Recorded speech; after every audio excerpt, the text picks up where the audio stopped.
Welcome everyone back to Engineering Conversations, and today we have another engineer with me. I'm just going to dive right into it and let her introduce herself. Hi everyone, my name is Audrey. I work for GE Aviation as a production lean leader. I studied aerospace engineering technology at the University of Coventry. And my first experience with GE was as an intern, and 5 years on, I rejoined in the role that I'm in now. So yeah, thank you for having me. Welcome Audrey to Engineering Conversations. What inspired you to pursue engineering? So in 1999, 6-year-old Audrey got the opportunity to go on an aircraft, not flying anywhere, but as a passenger. My mum's older brother was flying to Rome, and with it being pre-9/11 at the time, you were allowed to go on board, meet the captains, just explore essentially on the aircraft. And I fell in love, and been very fortunate in terms of I knew early on what I wanted to do, and it's been a case of, from the school times, finding out, okay, what do I need to do to get on this aircraft, basically to work with this aircraft. So yeah, I just caught the bug, as they say. Oh, interesting. What would you say a typical day for you is in your field currently? So the day starts for me at about 7:30. So I come in, and the first thing I do, as you can see behind me over here, I've got some jet engines around. So I just do a walk around the shop where I say morning to everybody, and then just get a feel in terms of, have we had any grounded aircraft, any emergencies anywhere that we need to support. So day to day for me is about making sure that if we're not working on the engines in the shop and the customers have issues, we respond as quickly as we can and work as efficiently as we can. So day to day could be picking up the phone and sending someone over to, say, Kazakhstan, for example, because there's a grounded aircraft in Kazakhstan. It's exciting because we all come to work with our passports, because you don't know where the day is going to take you. But yeah, very, very lucky, and it's a very rewarding job in that sense because you get to travel the world as well. That sounds lovely. Have you been anywhere that you're like, I'm not ready to go here today? Any country? So I was meant to go to Seoul. This was just before COVID kicked in. So this year, to give you an example, I had like 70K plus budget to travel. So this year I was supposed to do Seoul, a few trips to the States, go to Malaysia, and then hopefully, the plan was to visit Dubai and Doha as well. So because we have 9 sites around the world, and the aim is for you to go and learn from what the other sites are doing. And our business is very good at supporting, any career goals, any interest that you have in that sense. But COVID unfortunately ruined that. Okay, we'll see. I'm hoping COVID is gone soon so that we can resume back to life, basically. Me too, definitely. What skills would you consider to be crucial as an engineer? 2 things for myself. I would say maths and communication, with communication being the most important skill for me, especially in my experience, in the sense that you have to be able to communicate to people of different levels. And what I mean by that is, if you're talking to someone who's your junior, you have to adopt your approach compared to if you're speaking to someone who's more senior to yourself. If I'm pitching to someone who's an executive, for example, they say I've got 15 minutes to pitch, I probably have 5 minutes with them. So I just need to be straight to the point and just start with the punchline. So I need you to spend, say, $600,000 for you to bring in $36 million worth of business. Immediately, I've got their attention. Whereas if I'm speaking to someone who's new to the company, you kind of take them through the journey a bit more and through the detail, and then work your way forwards. Whereas depending on who you're speaking to, you should be able to adopt your style, basically. I think that's the most important thing, because it allows you to know when to ask for help and also to keep your audience engaged. And maths as well, because it's very, very important to know your numbers. If you ask me, depending on the work scope that we have coming in, and by work scopes, I mean engine repair requirements. So if a customer says to me, oh, I've got an engine that needs to have X, Y, Z done to it, at the top of my head, I say, okay, that sort of work scope requires 3 people to do it over 3 days. I've got two guys only available, that means I can't do the work. Mm. So you should be able to do that mental maths quite quickly. It really helps in terms of just getting a sense of where you are and whether you can commit to something or not, whether it's a customer or to your manager, for example. Maths and communication. Yeah. I feel like every engineer needs the maths, and then communication is something that people get surprised that, oh, I actually have to communicate to people. But then I think that's one of the beauty of engineering. You have to be able to communicate to the audience or the people that are providing the service to, and as well as the people that you are working with. Absolutely. What would you say has been the most challenging part of being an engineer, especially when all the data, statistics are saying that there are more men in the engineering industry? To be honest, for me, it's two things. And I recognize this is probably a sensitive subject to a lot of people, but I think if a conversation makes you uncomfortable, it's one that's worth having. I am not only an engineer, but I'm also a Black female engineer. And that comes with a lot of challenges. And I'll give an example. At university, I was the only girl in a class of 40. And my first day there was pretty daunting. If you imagine walking into a lecture hall and suddenly you have all these eyes and it's all guys and think, okay, it's just me. The challenge really has been, you always have to prove yourself. And that's fine for me, because if someone tells me something is impossible, I want to do it twice over to prove that the first time I did it, it wasn't a fluke, So you do have to have thick skin, and you also have to understand and rightly or wrongly accept that whilst your male colleagues can pitch an idea and immediately people buy into it, you might have to prove the concept first for people to buy into it. Unfortunately, in the 5 years that I've been in the industry, there's not a position that I've been in where I've not had to do that. But I don't mind doing that, because I don't mind being that person who breaks down those barriers, but I can't do it on my own. And I'm not trying to scare anybody off. I'm just trying to say, be prepared that there will be challenges that you will face in this industry. But until more and more women, girls join the industry, there will always be a male-dominated industry. That's really interesting to hear, because I feel like, in as much as we know these statistics, we still need to prepare people that it might not change tomorrow, it might not change in a year.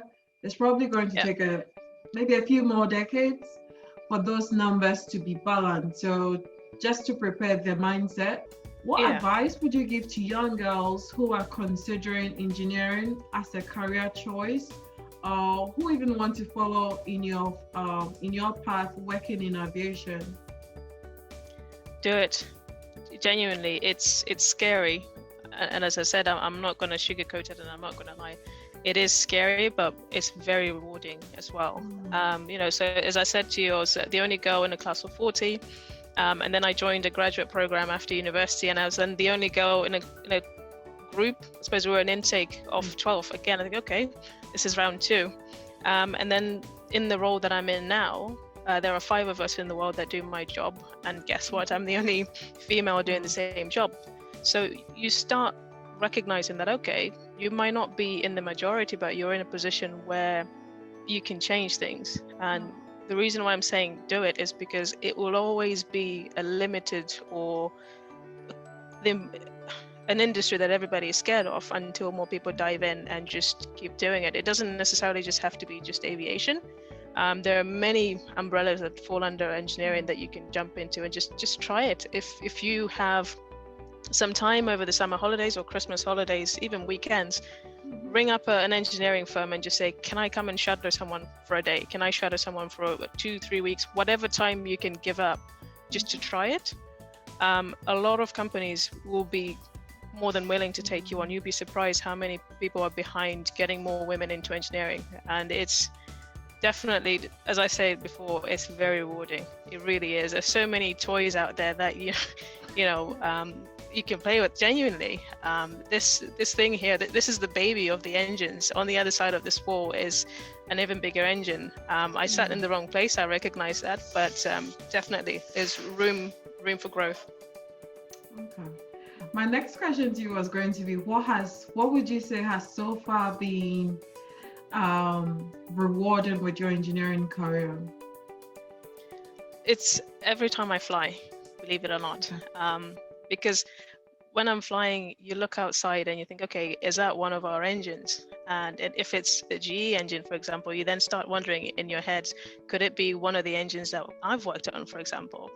And it's a nice thing to have from a pride standpoint, because you're always wondering if you've had an influence, on your flight, for example. So yeah, it is nice to look around and you can see the results of your work, your colleagues' work, and just being part of something. I think that's the most rewarding thing.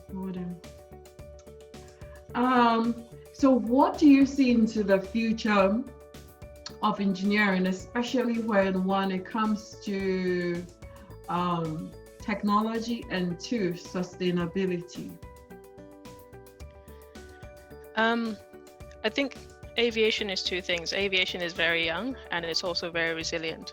COVID, yes, has shaken it up a little bit, but it's also highlighted a gap in the market that we weren't aware of. And I have to be careful in terms of what I say, not to release any IP or anything like that. But I think there's a lot of avenues that we're yet to venture into. I'll use Dreamliner, which everybody knows. They had the battery issues, and still from a sustainability standpoint, we need to work out how do we efficiently or more environmentally friendly dispose of those batteries, because at the end of their lives we still need to figure out how we get rid of that lithium and process it properly without just going and dumping it into the ground, for example. And this is where we need the fresh eyes, we need the young minds to come in to say, well, what about this? Because what you'll find is without the fresh pair of eyes, we're seeing the same things time and time again.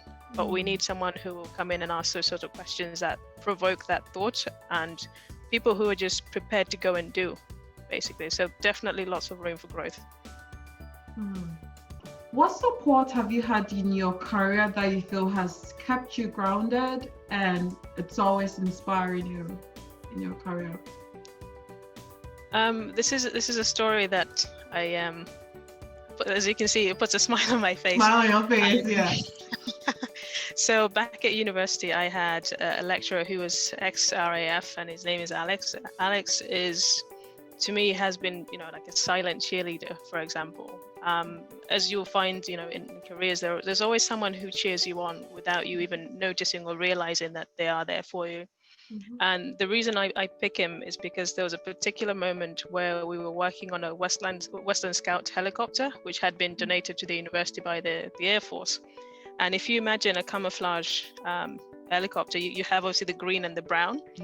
And we had a task to remove a black box from it, just to, again, aircraft maintenance practice. So we removed this black box, myself and four guys that I was on the course with, and it was time to refit everything and then go home, which sounds simple.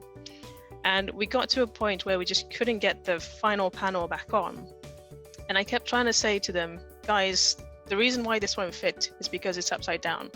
Unfortunately, no one would listen. So I went to him and I said, Alex, I'd like to go home. It was 5:45 at this point. I was hungry, tired, I wanted to go home. So I said to him, the issue we're having is because we're trying to fit the panel upside down, but no one is listening.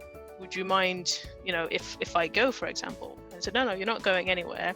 Just give me a second. And what he did is he lined us all up in front of the, looking at the helicopter. And he said, okay, team, you've been at this for 45 minutes now. Why can't you get this panel to fit? And you can imagine all sorts of things coming out. Oh, we don't think we've fitted the black box properly. We're going to have to take it out and start again and all that jazz. And before they even finished speaking, he jumped in and he said, okay, Audrey, why haven't you fitted this panel on properly? And I just said, because it's upside down. We're trying to fit it on upside down. And their minds were blown. It's like, oh yeah. But the thing that inspired me, and still to this day grounds me, is what he then went on to say to them is to, he said, in your careers, you will have female colleagues, you will have female bosses, you will work with females from all over the world. You need to just stop what you're doing in terms of not listening to something just because it's coming from a female, And it was eye-opening because I always thought I was the only one that was seeing this, but he obviously had witnessed this a few times as well through different exercises that we had completed. And I think it was kind of nice and heartwarming for me in a sense that, like, wow, okay, someone else sees my struggle and they were prepared to put their neck out on the line for me. So yeah, it's definitely, you never know who's watching and you never know who's cheering you on. That's an interesting story. So the last question is about work-life balance. Yes. What fun thing do you do outside of engineering that most people will be quite surprised to find out that you do? So I suppose it's outside and sort of back inside engineering as well. So I'm also a private pilot because I enjoy working in engineering so much. I figured, okay, if we're influencing the engines, why not fly the plane as well? Very fortunate to be in a group. Again, I think there are only 5% of the pilots in the world are female. So yeah, it's another challenge for myself. Other than that, I like to have a dance in the car. It's one of those things. I think we all do that dance in the car and hope that nobody's watching us. Exactly. We all do that. Audrey, that brings us to the end of this engineering conversation. It's been interesting talking to you about that huge engine behind you and how you've been getting all of us to fly from one place to another, and then also inspiring the young ones coming up to venture, take that risk. As long as the interest is there, take that risk into engineering, whether it's in aerospace, materials, chemical, electrical, just do it. Yes. Thank you for sharing your experiences as well as your time with us. Thank you, Sophia. Thank you so much for the opportunity as well. It's nice to meet you.